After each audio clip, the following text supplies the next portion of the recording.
Bienvenidos, soy Tino Palomino, esto es Entrevistas con Tino. El día de hoy tenemos la presencia del ex congresista de la República, Ángel Vivanco. Señores, el presidente de la República en una de sus últimas intervenciones ha manifestado respecto de la prensa que hay que ordenarnos y hay que reestructurarnos. El día de hoy el señor Bellido, en una actividad oficial que ha tenido, solamente permitió el ingreso de TV Perú. No permitió el ingreso de los otros medios de comunicación. Solamente permitió que ingresaran los camarógrafos y los fotógrafos, mas no los reporteros. Y es conocido por todos la posición de Vladimir Cerrón, quien tiene animadversión por la prensa no estatal. Señores, lo que estamos viendo en estos tres personajes es prácticamente una misma conducta. Prácticamente no aceptan la prensa no estatal, solamente quieren prensa estatal, es decir, prensa que ellos pueden manejar a su libre albedrío. Y respecto a la prensa que no es estatal, le tienen animadversión, le tienen pánico, no quieren preguntas. El día de ayer, por ejemplo, el señor Bellido ya fue un poco malcriado con un periodista, ¿no? Respecto de sus oídos.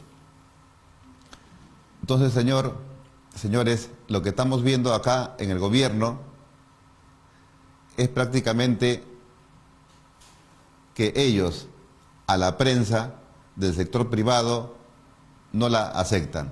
No aceptar la prensa prácticamente es chocar, colisionar con el cuarto poder que vendría a ser la prensa. Y no solamente en nuestro país, sino a nivel mundial. La prensa, señores, la libertad de prensa es garantía de democracia aquí y en el mundo entero. En los países donde se instaura la dictadura, la prensa no es bienvenida. La única prensa que se acepta es la prensa estatal. ¿Y por qué? Porque precisamente esa prensa estatal está pues al servicio del gobierno. Eso es un hecho. Y por lo tanto ellos responden a los designios del poder de turno. No responden a la población, no responden al pueblo. Responde a quien esté pues en palacio de gobierno, porque es prensa del Estado y la maneja el gobierno de turno. Señores, es lamentable que el gobierno de Perú Libre, encabezado por el señor Pedro Castillo, no acepte la libertad de prensa en nuestro país. Y como él dice, quiere ordenarla, quiere reestructurarla, lo cual significa pues empezar a andar ese ideario. ¿Qué es lo que dice ese ideario?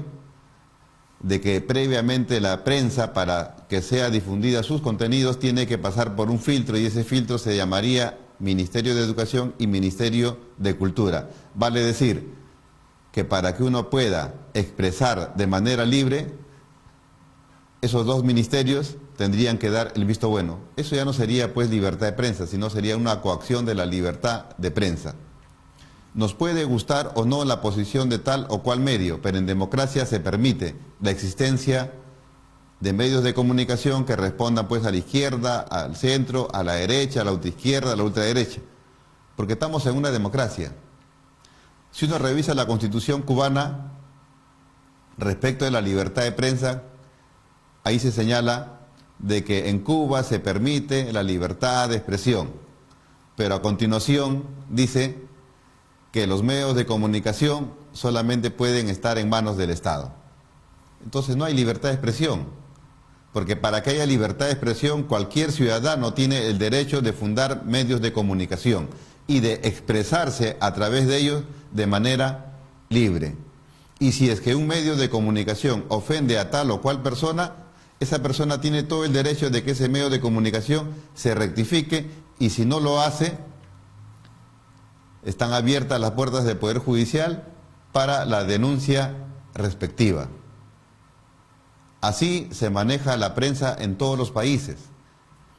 Y había también una queja de parte de los nuevos inquilinos pues de la casa de Pizarro, en el sentido de que lo que más les preocupa a ellos es la prensa que investiga. Precisamente eso es lo mejor de la prensa. La prensa lo que tiene que hacer no simple y llanamente es repetir lo que te dice fulano, sutano, menengano, perengano.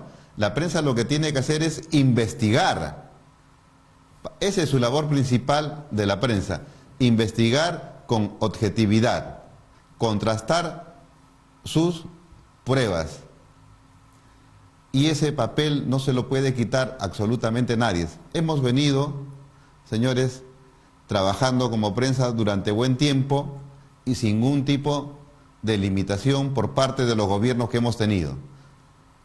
Hemos tenido el gobierno de Paniagua, el gobierno de Toledo, de Alan García, del señor Ollantumala, de PPK, del señor Vizcarra, brevemente Merino, luego el señor Sagasti, y ahora nos encontramos con un gobierno que prácticamente le tiene animadversión, ojeriza, tirria a la libertad de prensa. Señores de Perú Libre, tienen ustedes que acostumbrarse a gobernar en democracia. Ustedes han participado en un proceso electoral gracias a que tenemos una democracia representativa, gracias a que tenemos pluralidad de partidos políticos. Y en esa regla de juego precisamente está pues la libertad de prensa, con la cual ustedes tienen que coexistir. Como dice la frase, quien no la debe no la teme. Si ustedes no tienen absolutamente nada que ocultar, cualquier prensa independiente, cualquier prensa investigadora, inquisidora, que entre pues a sus dominios, supuestamente no va a encontrar absolutamente nada, porque ustedes vienen actuando con arreglo a ley. Pero si tienen algo turbio, ahí sí, o tienen un rabo de paja, ahí sí tienen que temer. Pues precisamente esa prensa investigadora va a revelar cosas que ustedes no quieren que el pueblo se entere. Ese es el problema. Y si en el gobierno las cosas se están haciendo bien, con transparencia, en los puestos altos de gobierno se están poniendo personas competentes, personas que no tienen pasado, y cuando la prensa los divulgue, no va a pasar nada. Pero si en el Ejecutivo está ocurriendo lo que dijo el señor Héctor Béjar, de que hay una repartija de los ministerios, que hay una repartija de los altos puestos de gobierno, ahí sí tienen que temer. Porque ustedes en campaña electoral, ¿qué dijeron? ¿Que iba a haber una repartija en el Ejecutivo? No, ustedes dijeron que los mejores cuadros de nuestro país iban a estar en el gobierno para hacer una labor eficiente y de esa manera resolver la crisis sanitaria y la crisis económica. Si es que ahora están sentados ahí y ya cambiaron ustedes de objetivo, ya no les interesa la crisis sanitaria, ya no les interesa la crisis económica, y más bien lo que les interesa es una repartija de los ministerios, entonces se está gobernando a espaldas del pueblo. No se quiere el bienestar de la población. Y en eso va a jugar un papel sumamente importante la prensa de nuestro país. Señores, hay que respetar la libertad de prensa, no hay que temer a la prensa, señores, hay que enfrentarla, no tengan miedo, si no la deben, no la temen. Y no hay que faltarle el respeto tampoco a la prensa. Si ustedes consideran que a la prensa les falta el respeto, hay mecanismos constitucionales, hay mecanismos legales para hacer que esa prensa que les ha faltado el respeto, de repente con una información no objetiva, se retracte y les den a ustedes un espacio para que puedan expresar su desacuerdo con tal o cual información o tal o cual investigación o tal o cual informe. Pero no podemos llegar al extremo de sacar una ley de medios para controlar a la prensa. Tampoco hacer lo que hizo pues el señor Martín Vizcarra, que bajo los gastos de publicidad sometía a la prensa a sus designios. Eso tampoco es hacer algo democrático en nuestro país, porque quien quiere controlar a la prensa es porque tiene sus apetitos dictatoriales. Y eso, señores, ya lo vimos en el gobierno de Fujimori. Y pienso que nadie quiere volver a esa etapa. ¿Qué es lo que vimos en el gobierno de Fujimori? Que los dueños de los medios de comunicación pasaban por la salita del CIN y ahí el doc Vladimiro Montesinos los aceitaba. Y así vendían su línea editorial al fujimorismo. Eso, señores, nunca más debe volver a darse en nuestro país. Ya lo hemos vivido en ese régimen dictatorial del fujimorismo. Ahora lo que queremos es democracia. Y en democracia tiene que estar todos los medios de comunicación, que cada uno de ellos se exprese de manera libre, que no se utilicen los gastos de publicidad para controlar la línea editorial de los medios de comunicación. Eso es algo pernicioso y nocivo para la democracia. La democracia se fortalece, se robustece con libertad de expresión. La corrupción, la transparencia, señores, juega ahí un rol importante también la prensa, cuando sacas los destapes de esos de repente contratos amañados, contratos dirigidos, o de esos contratos que no se quiere revelar con el sanbenito de que tiene una cláusula de confidencialidad y por lo tanto ni la misma Contraloría puede hacer ni control concurrente ni control posterior porque tiene esa cláusula de confidencialidad. Eso es corrupción. Eso es corrupción. Y la prensa debe de tener acceso a toda esa información. Porque finalmente cuando se hacen concesiones, cuando se suscriben contratos y de por medio hay dinero, hay dinero y mucho dinero, los peruanos tenemos el derecho de saber qué está pasando con nuestro dinero, en qué se está gastando nuestro dinero, en qué condiciones se está entregando nuestro dinero. ¿Por qué? Porque es el dinero de todos los peruanos. El Ejecutivo no maneja su plata. El Ejecutivo maneja el dinero que recauda a través de la SUNAT, vía impuestos de la población de nuestro país. O en palabras del señor Castillo, dinero que saca al pueblo peruano. Y el pueblo somos todos. Todos los que vivimos acá somos pueblo peruano. No hay pueblo de primera, segunda o tercera clase. No, todos somos pueblos. Y todos tenemos derecho y autoridad de saber qué hacen las autoridades de nuestro país con el dinero del pueblo. Eso no es un delito. Al contrario, eso es un derecho de todos los peruanos. Saber cómo se manejan los recursos en nuestro país. Producción, ya tenemos al congresista, ¿o es congresista? Ya.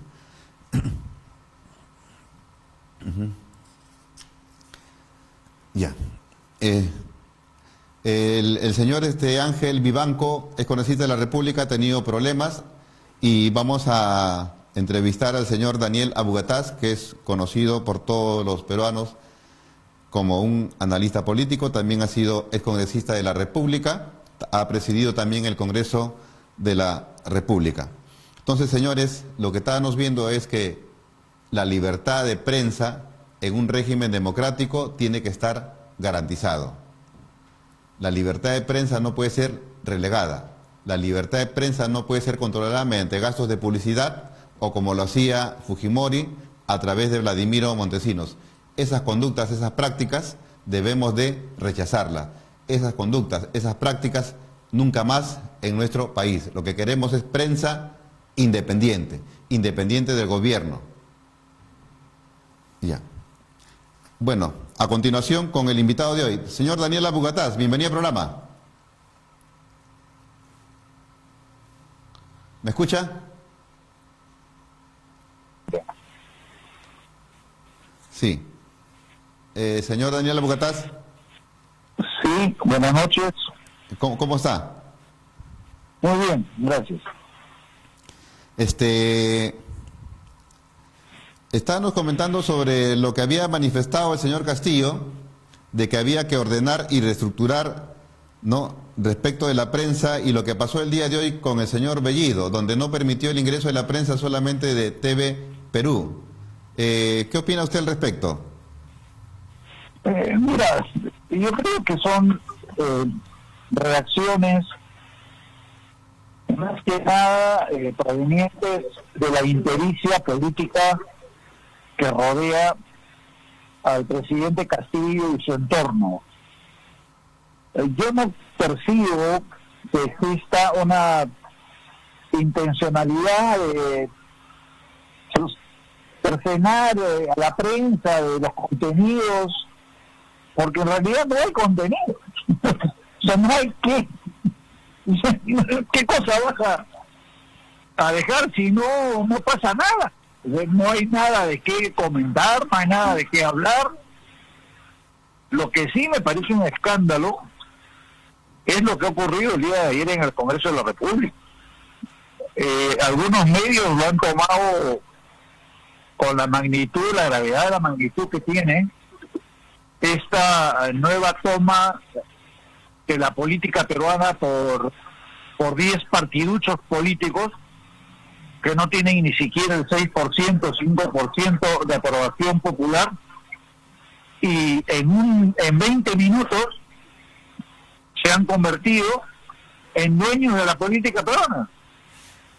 Las modificaciones que están haciendo al régimen electoral y de partidos políticos está convirtiendo a esas 10 instituciones que han llegado por milagro al Congreso de la República. Así es, no solamente eso, o sea, volvemos a la época de la democracia, del partido propio, no participación de los militantes en ninguna instancia, a lo que ha traído la ruina del país. ¿Y quiénes son los que están tomando esas decisiones? Partidos que los rechaza el 95% de la población. Entonces es una medida gravísima que involucra a tiros y troyanos. Está la extrema izquierda representada por Perú Libre y están los fachos representados por Fuerza Popular de Renovación. Entonces los extremos se han juntado para cometer, en mi opinión, un crimen legal. Están privando al pueblo de tener acceso a la política peruana.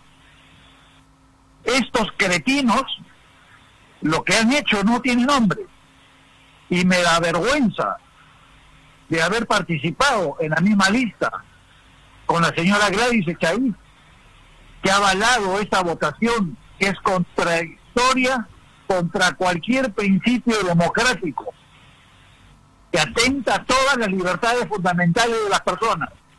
Y eso Señora lo ha Bogotá, avalado la ¿está señora hablando Gladys usted de las Echaíz, elecciones internas? la representante del señor César Acuña. Señora Bogotá, ¿está hablando de Sí. las elecciones internas? Estoy hablando al día de ayer, no sé si se han enterado, ha habido hasta 5 modificaciones aprobadas en la Comisión de Constitución, que una de ellas son las elecciones internas, otra de ellas son los plazos para la inscripción, otras son los plazos para modificar las normas electorales. Ahora puedes modificar prácticamente hasta 30 días antes de las elecciones las normas electorales. 30 días antes de la elección. O sea, es una barbaridad. Y ahí estamos viendo a qué ha quedado reducida la política peruana, representada por estos pequeños partidos políticos que no han pasado del 5 o 6% de votación a nivel nacional y que ahora son los dueños absolutos de la política en el país. ¿Qué es lo que pasa ahí con nuestra democracia? ¿Tenemos unos partidos que tienen una vocación dictatorial o es culpa de la inexperiencia de los congresistas que tenemos ahí? Es básicamente un acuerdo entre mediocres, ¿no?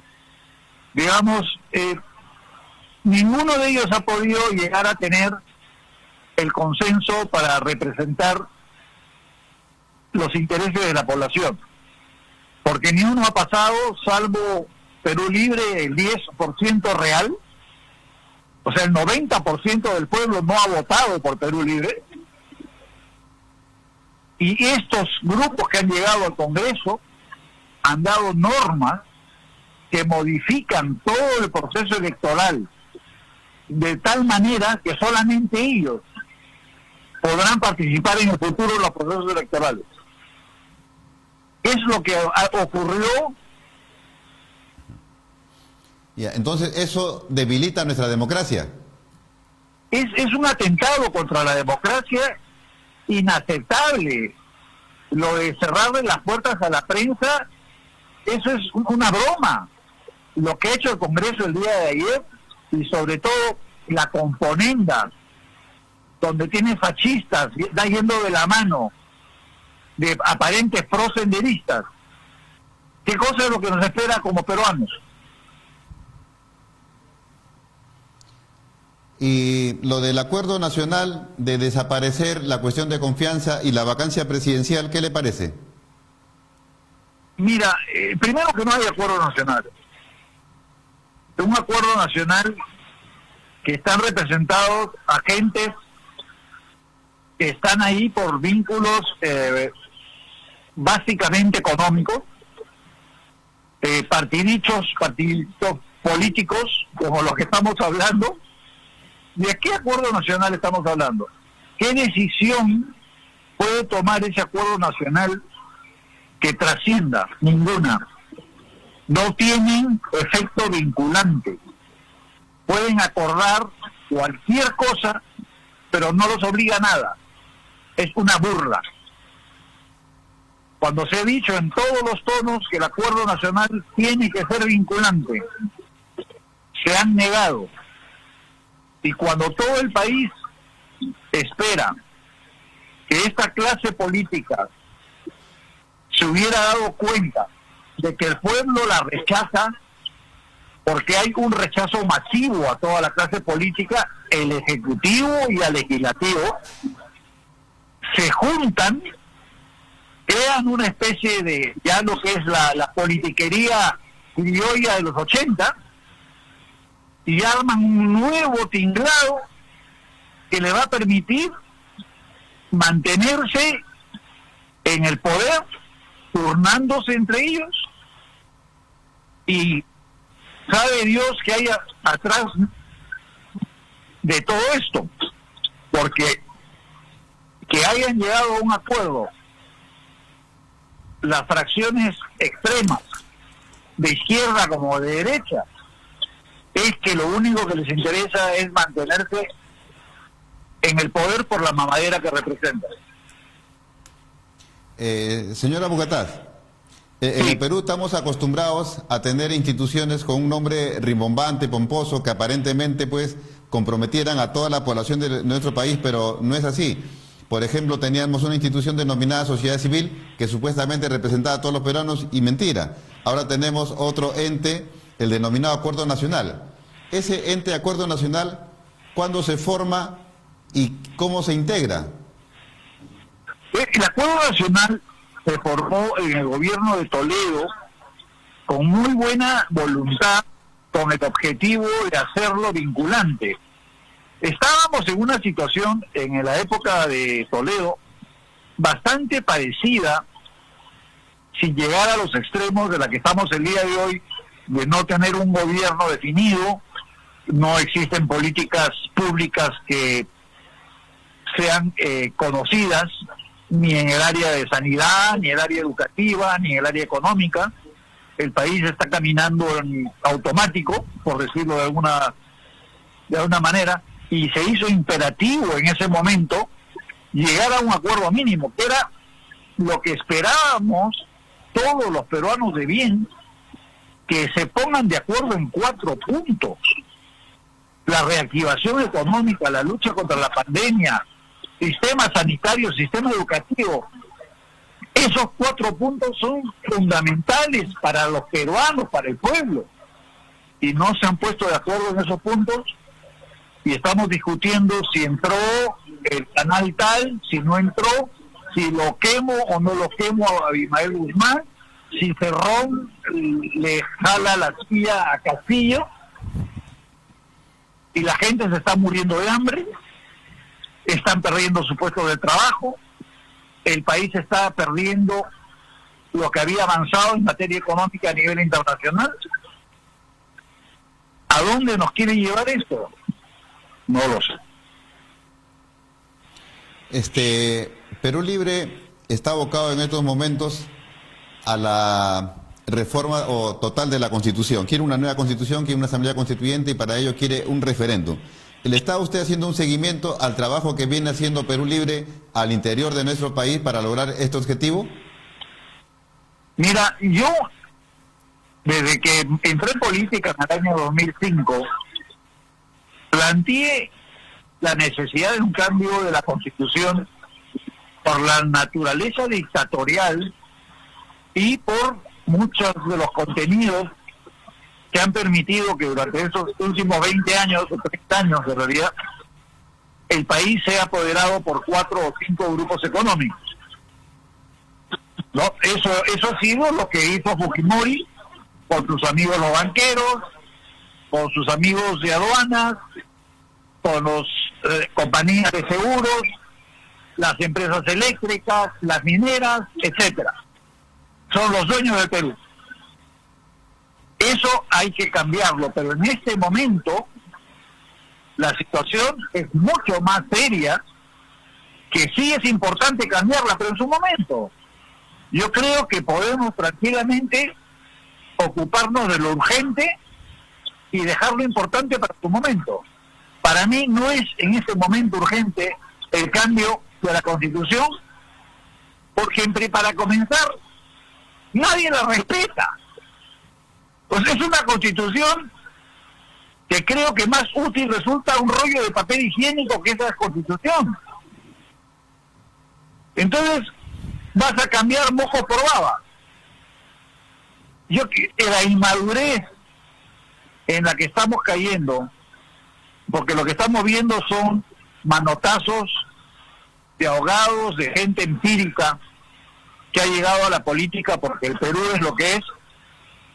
O sea, es un país donde cualquiera puede llegar a ser presidente de la República, como lo ha demostrado no solamente Castillo, Ollanta Humala, Toledo, Fujimori, y cada vez vamos degradándonos más y vamos perdiendo el sentido de lo importante, de lo urgente y de atender a la población.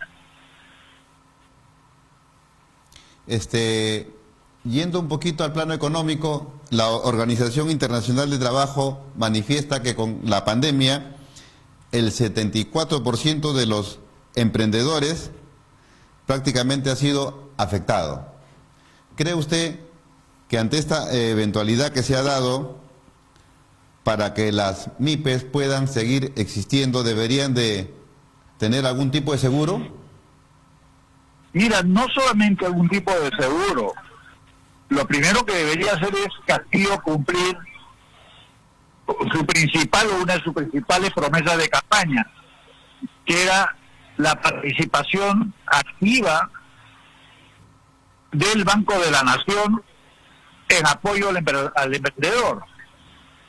Eso no significa de que vamos a estatizar ni que tengamos que hablar de una participación masiva de parte del Banco de la Nación. El Banco de la Nación es la institución más grande en términos de agencias y de plataforma bancaria que hay en el país. Yo estoy seguro que cualquier banco internacional estaría feliz de utilizar la plataforma que tiene el Banco de la Nación y competir con los demás privados. Y de esa manera el Banco de la Nación ayuda a la gente necesitada. Pero de eso no se oye padre. Anunció el presidente Castillo, ya vendrán bancos internacionales al Perú, cuando tienes que tener 2 años de trámite para poder participar. ¿Tú sabes que tú no puedes asegurarte de salud en el extranjero? O sea, tú y los peruanos no podemos tomar un seguro de salud en el extranjero. Está reservado monopólicamente para las 2 empresas, la del Grupo Romero y la del grupo de la familia, los dueños del Banco Continental, no recuerdo el apellido. Sí, entonces, hay como eso, en estos momentos, todo lo que es el manejo de carga y descarga de mercadería, pueden creer que el Estado peruano no tiene ninguna participación. Los barcos llegan al Perú, cargan y descargan mercadería, y el Estado peruano no tiene cómo participar. Todo está en manos de 4 empresas a las cuales les dio un monopolio el fujimorismo. Y lo que hacen es sacarte hasta lo último que tienes para poder traer la maquinaria que quieres para un emprendedor o la materia prima que quieres, o ahora lo que está ocurriendo con el trigo, con el maíz y con todo. Los sobrecostos, más que el incremento del precio, son los costos aduaneros. Y cuando tú vas a la aduana, me refiero a la SUNAT, y he ido yo personalmente, y digo, señores, están cobrándome 3 veces el precio de la mercadería para sacarla de aduanas. Ah, ese es un tema privado, señor. Nosotros no tenemos nada que hacer. Usted pague sus impuestos y el resto es problema suyo. Eso es lo que hay que cambiar en el Perú. Y eso es lo que no quieren cambiar. Por eso sí. que estamos hablando de Abimael Guzmán, estamos hablando de tontería y media, te dan la licencia de destrozar el procedimiento electoral y nadie dice nada, mientras digan ustedes ahí, señores, porque el país sigue siendo manejado por 5 grupos económicos que no van a dejar la mamadera en ningún momento. Señora Bogotá, el señor Castillo en campaña electoral había manifestado la compra de la deuda de las personas naturales y la compra de la deuda de las MIPES por el Banco de la Nación. La congresista Margot Palacios acaba de presentar un proyecto de ley en ese sentido. ¿Qué opina usted al respecto? Bueno, que lo de la congresista es una muestra de ignorancia absoluta, porque no tienen capacidades de gasto los congresistas. O sea, es una señal quiere decir al Ejecutivo cumple con tu palabra. No, porque para que eso ocurra debería de estar en la ley de presupuestos, que sí la aprueba el Congreso. El momento no es un proyecto de ley. El momento es antes de fin de noviembre, creo que es, estamos en septiembre, no, antes de octubre, en el proyecto de presupuesto tendría que estar la compra de deuda, que es la única forma que se puede ejecutar, y eso depende íntegramente del Congreso. Es el único momento en el que el Congreso puede hablar de gasto, y no lo van a hacer. ¿Por qué? Y le explico. Porque si el Ejecutivo no está de acuerdo con lo que aprueba el Legislativo, queda sin efecto lo aprobado por el Legislativo y se aprueba el documento original. Todo está encadenado, o sea, son candado tras candado, que por eso es que hay que cambiar esa Constitución. Pero si no sabemos las razones de qué es lo que hay que cambiar, si no se habla de cambiar por cambiar, no, o sea, ¿qué cosa es lo que quieren? ¿Engañarnos? Ya estamos, yo por lo menos soy viejo, bastante viejo, ya estuve 10 años metido en política, ya pagué el precio de estar metido en política, y te digo que lamentablemente no hay la voluntad de analizar las cosas seriamente, poner las cosas por su nombre y hacer las modificaciones urgentes que hay que hacer, que muchas de ellas no necesitan un cambio constitucional. Abrir el mercado a que tú lleves depósitos de CTS a un banco chileno o boliviano donde te dé la gana, ¿por qué no? O sea, no son muy liberales, no dicen que queremos libertades económicas absolutas, y ya pues, déjame llevarme mi plata. No, no puedes. Tu plata se la dejas acá a los amigos del gobierno. Yo quiero traer mi mercadería libre. No, tú tienes que pasar por la compañía del señor Sandoval, el amigo de Chupangas de Fujimori. Entonces, estamos amarrados por 4 o 5 mecanismos que todos los conocen, pero nadie quiere hablar de ellos. Señora Bogotá, entonces usted coincide con Pedro Franqui, quien manifiesta que para cambiar la política económica de nuestro país no hay necesidad de cambiar la Constitución. Totalmente, totalmente.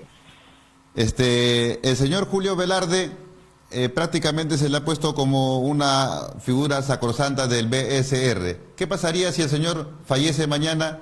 ¿La estabilidad monetaria en nuestro país se va al tacho? No seamos tan dramáticos.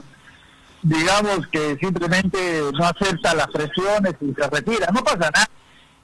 O sea, está el señor Darcourt, hay el señor Schultz, hay una cantidad enorme de economistas del mismo nivel.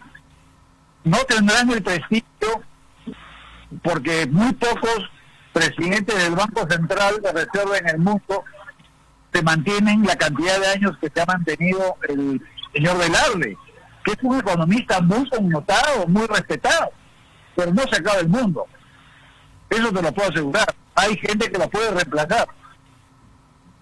Hay unos que manifiestan también que Julio Velarde ha protegido a la banca. Por ejemplo, en plena pandemia, los intereses que aplicaba la banca para poder refinanciar la deuda prácticamente eran unos intereses usurarios y el BCR nunca quiso hacer nada al respecto.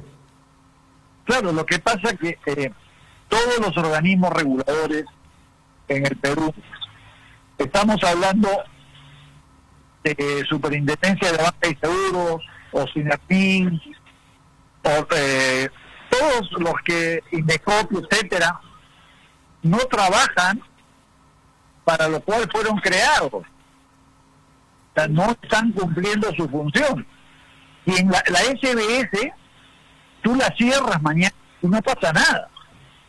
Pero SINADMIN tú lo cierras mañana y te ahorras un montón de dinero y no pasa nada.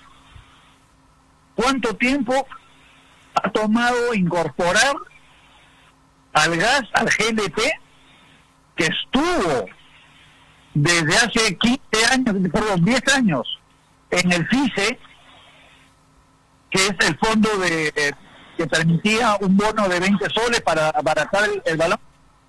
Y el gran mentiroso, este señor que tuvimos de presidente, el lagarto, lo sacó del FICE para apoyar a los amigos comercializadores de gas. Eso ha sido ahorita, ha ocurrido hace 8 meses, 9 meses. Y les ha tomado todo este tiempo darse cuenta que están eliminando a la clase menos pudiente del país, la están poniendo en una situación insostenible sin medir las consecuencias. Yo te quisiera ver a ti, o que me quiera ver a mí, o a cualquiera, el día que no tengas un pan, que darle en la boca a tus hijos. ¿Qué cosa es lo que va a pasar?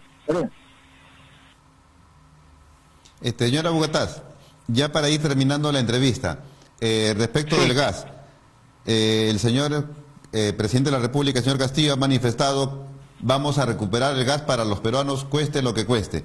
Hasta donde tengo entendido, la concesión del gas lo tiene la empresa Pluspetro, el transporte lo tiene la empresa TGP y quien lo distribuye aquí en nuestro país o en Lima es Cálida. ¿Eso implicaría, lo que él ha manifestado, una expropiación o un desconocimiento de esa concesión? No, yo me imagino que van a pedirle a YPF, digamos, a la empresa boliviana, que aplique la metodología. Ustedes saben que en Bolivia incrementaron la recaudación de hidrocarburos en casi 300% y no se fue nadie. O sea, nadie abandonó el país, nadie reclamó. No. Hay mecanismos para recuperar, si a eso se refiere, al incremento de los recursos que te va a generar el gas. Ahora, que va a recuperar, que va a expropiar, es impagable. O sea, la inversión que se ha hecho ahí supera los 10.000 millones de dólares. ¿De dónde va a sacar el Perú 10.000 millones de dólares el día de hoy para comprar las instalaciones en Camisea, por ejemplo? No hablo del pozo, no hablo del gas que es nuestro, hablo de las instalaciones, los tubos. O sea, hay que ser realistas. Sí puedes tú mejorar las condiciones y generar 2.000, 3.000, 4.000 millones de dólares adicionales al año para beneficio del pueblo. Pero eso hay que hablarlo transparentemente. Ya la campaña política se acabó. Alguien tiene que decirle al señor Castillo: oye, la campaña se acabó, ahora tiene que gobernar. Sí, en otras palabras, entonces lo que Castillo más o menos va a realizar ahí sería una renegociación de los contratos. Sí, es lo que yo me imagino que es lo que hicieron con mucho éxito los bolivianos. Hay que reconocerle al César lo que es el César. O sea, Evo Morales incrementó considerablemente la recaudación de ingresos para Bolivia en base a la renegociación de los contratos, y yo creo que hay mecanismos y la compañía no se va a ir. Bueno, señor Daniel Abugataz, le agradecemos su participación en el programa y será pues otra oportunidad. Muchas gracias. Hasta luego. Señores, hemos tenido la presencia del ex congresista de la República y también presidente del Congreso, el señor Daniel Abugataz, con quien hemos tratado pues los problemas de actualidad, donde él manifiesta pues que estamos prácticamente de cabeza en este país, estamos discutiendo si lo quemamos o no lo quemamos al señor Abimael Guzmán, cuando hay otros problemas mucho más importantes. Por ejemplo, lanzó una dura crítica contra el Congreso de la República, que prácticamente ha pisoteado la legislación electoral. Por ejemplo, las elecciones internas, las elecciones primarias en los partidos prácticamente las ha dejado de lado, ¿no? Y también de que se pueden permitir los cambios, ¿no?, a 30 días de las elecciones en la legislación electoral. Lo que él manifiesta, eso es inconcebible. Bueno, si bien es cierto, ese tipo de medidas no fortalece a los partidos políticos ni la democracia de nuestro país, también es cierto que eso se debe pues a lo que hizo el lagarto Vizcarra. ¿Qué hizo? Prohibió la reelección de congresistas y ahora tenemos una tira de novatos en el Congreso de la República que no saben ni dónde están parados y prácticamente están legislando a favor de sus intereses, no a favor de la población de nuestro país, sino a favor de los intereses de ellos. Asimismo, manifiesta con respecto al cambio de la Constitución que sí es necesaria, pero en estos momentos no es prioritario. Lo prioritario es la crisis sanitaria, lo prioritario es la crisis económica. También coincide con Pedro Franqui en el sentido de que para cambiar la política económica no hay que cambiar la Constitución de nuestro país. Y si el señor Julio Velarde no es ratificado, ¿no?, dejando pues sentado también que es un buen economista y ha manejado bien la política económica de nuestro país al frente del BCR, pero manifiesta también que existen otras personas, de repente no tan conocidas como él, pero también brillantes como él, que manejarían bien la política económica de nuestro país, sobre todo la política monetaria o la estabilidad monetaria. Asimismo, respecto de lo que Castillo ha manifestado, de que el gas cueste lo que sea, tiene que ser para los peruanos, lo que él entiende, porque no lo ha dado así de manera explícita a conocer el señor Castillo, es de que lo que estaría pretendiendo Castillo es renegociar los contratos con las empresas concesionarias, tal como lo hizo el señor Evo Morales en su país. Y si se trata de renegociar, los contratos, pienso que sería pues algo beneficioso para todos los peruanos, porque de repente, poniendo un ejemplo, de dejar un sol plus petrol a dejar 1000 soles, ¿quién no va a estar de acuerdo? Porque expropiar, según el señor Daniel Abugataz, sería un suicidio para el gobierno de Castillo, porque las instalaciones de ellos, sus tubitos, todos esos, más o menos suman como 10.000 millones de dólares, plata que tendría que entregar el gobierno peruano a estos concesionarios por la inversión que han realizado. Eso sería expropiar, dinero que no tenemos en caja. Entonces lo que él entiende es que lo que ha dicho Castillo, al decir ese gas tiene que ser para los peruanos, es de que él estaría pretendiendo renegociar esos contratos con estas concesionarias, vale decir, con Pluspetrol, con TGP, con Cálida. Señores, asimismo, tenemos un informe que hemos preparado para ustedes acerca de la presencia o no del señor Julio Velarde al frente del Banco Central de Reserva de nuestro país. Hola amigos de La Verdad Noticias, el día de hoy nos encontramos en las calles de Lima para preguntar a la ciudadanía limeña qué es lo que opina acerca del posible retiro del actual titular del BCR, Julio Velarde, que de acuerdo al congresista de Acción Popular, Eric Martínez, el presidente del Perú, Pedro Castillo, habría mencionado en retirar a varios funcionarios del Estado, incluyendo al presidente del Banco Central de Reserva. Escuchemos las opiniones de las personas. ¿Qué opina usted acerca de lo que ha mencionado supuestamente Pedro Castillo de retirar al titular del BCR, Julio Velarde? ¿Qué tal? Buenas tardes. En realidad recién me entero por ustedes.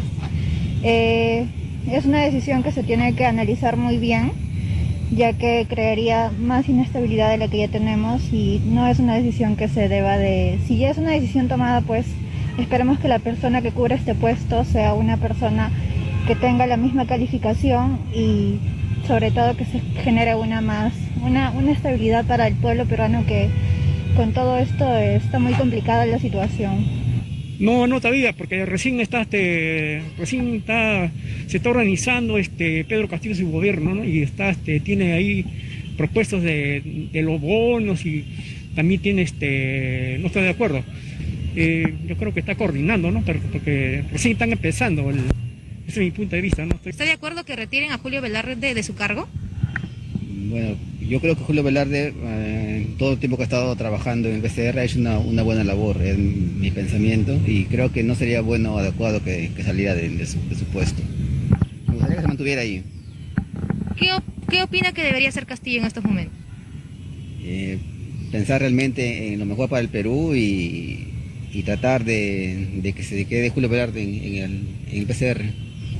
Pues sí, yo creo que ya tuvo mucho tiempo y si bien es cierto tuvo un buen manejo de la economía, sin embargo, hasta el momento, ¿no? Pero sin embargo debemos creer que hay otras personas capaces de asumir el reto, igual o mejor incluso. Estaría de acuerdo. Estaría de acuerdo. Digamos, se realizan cambios de funcionarios. Completamente. Bien, ¿qué tal, caballero? Les queríamos consultar si ustedes estarían de acuerdo a que se retire a Julio Velarde de su cargo como titular del Banco Central de Reserva y se lo cambie. ¿Estarían de acuerdo con que pase eso? Dependiendo, si es para mejorar el país, yo creo que sí. Porque hasta el día de hoy el gobierno no está haciendo nada por solucionar muchos problemas que tenemos nosotros hoy en día, ¿no?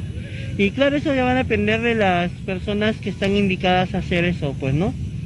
Muy bien, amigos de La Verdad Noticias, como hemos podido escuchar, varias personas opinan que Julio Velarde debería estar manteniendo su cargo porque ha estado realizando trabajos para el bienestar del país y el trabajo que ha venido realizando también tiempo atrás ha sido bueno para el Perú. Sin embargo, otros consideran que si realmente el cambio que se podría dar va a beneficiar al país, entonces que se den los cambios necesarios. Hemos escuchado posiciones a favor y en contra del señor Julio Velarde. Señores, lo cierto, lo concreto es que de los 7 integrantes del directorio del Banco Central de Reserva del Perú, 4 son puestos por el Poder Ejecutivo, vale decir por el señor Pedro Castillo, y los 3 restantes por el Congreso de la República. Y el presidente está entre esos 4 que propone el presidente Castillo. Como todos sabemos, el Banco Central de Reserva es el responsable de la política monetaria de nuestro país, sobre todo de la estabilización. Entonces, si vamos a poner a personas con la misma intención que se hizo en los diversos ministerios, señores, sería una catástrofe y una debacle del Banco Central de Reserva del Perú. Pero si en el Banco Central de Reserva del Perú vamos a poner a personas con un criterio técnico por meritocracia, pienso que las personas que entren lo pueden hacer bien su trabajo, igual que el señor Julio Velarde y los demás integrantes, o quizás mejor, como manifestaron algunos de los entrevistados. Pero si se va a seguir esa lógica que ya nos señaló el señor Héctor Béjar, de que en el Ejecutivo hay una repartija de los altos puestos de gobierno, incluido en eso los ministerios, simple y llanamente va a haber un trabajo catastrófico en el BCR. Señor Castillo, en usted hay una responsabilidad sumamente grande. Si usted ha decidido sacar al señor Julio Velarde del Banco Central de Reserva del Perú, como lo dijo Daniela Bugataz, eso no es el fin del mundo.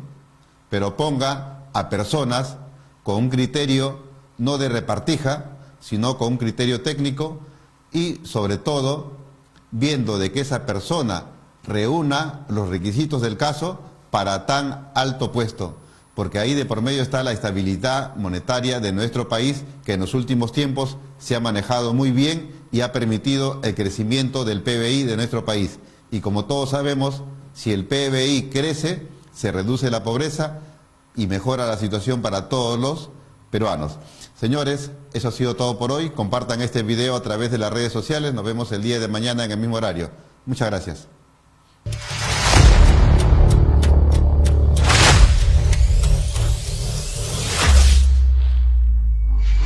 Todos los domingos a las 7 de la noche.